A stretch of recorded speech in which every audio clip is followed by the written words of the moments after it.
So where is it? This one? This one? You're gonna go this one? Really? Are you sure? Maybe this one? Ah, there it is. Anyway, enough silliness. So I'm gonna put these two aside and introduce these two. So if you haven't already picked up by now, today's video is about air filters. There's a few different types you can get. As you probably already know, you're building a cafe racer. One of the biggest things about a cafe racer, they have a really lean, open frame. Just underneath the seat here is usually where the airbox and the battery goes.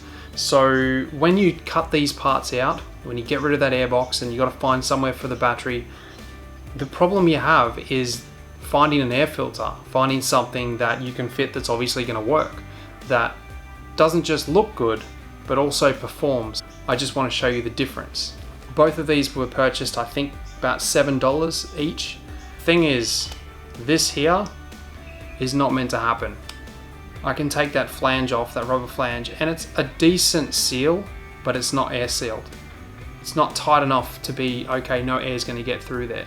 This one is probably better than this one. This one completely spins around, like you can see it, and it just falls out pretty much.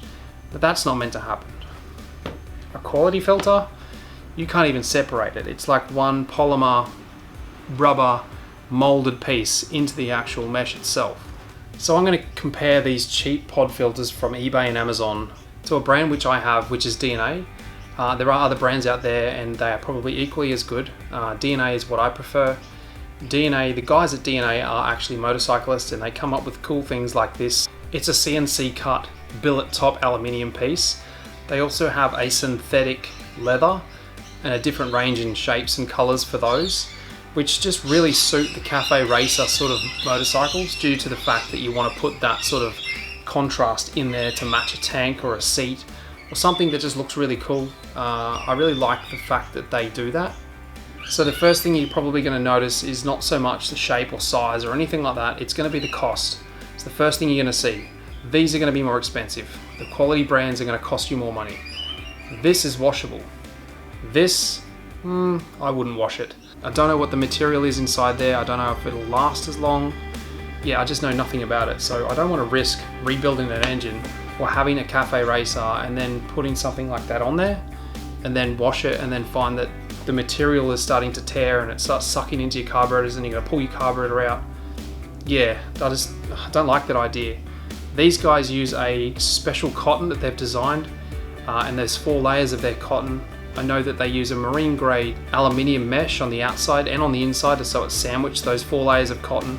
I know that that composite rubber is completely encased on both ends. You can see it inside there that it's completely encased, and they also use, which I can see on the inside, there's a rib where it joins and I can tell that it's aluminium. I don't know what these are, but I have seen them with rust on them. So DNA's oil that they use, it's just specifically made by them, and it's the only one on the market that I know of that doesn't absorb humidity, so you won't have any moisture or any milking going on the outside of the air filter, even when you're riding in the rain, which is pretty impressive.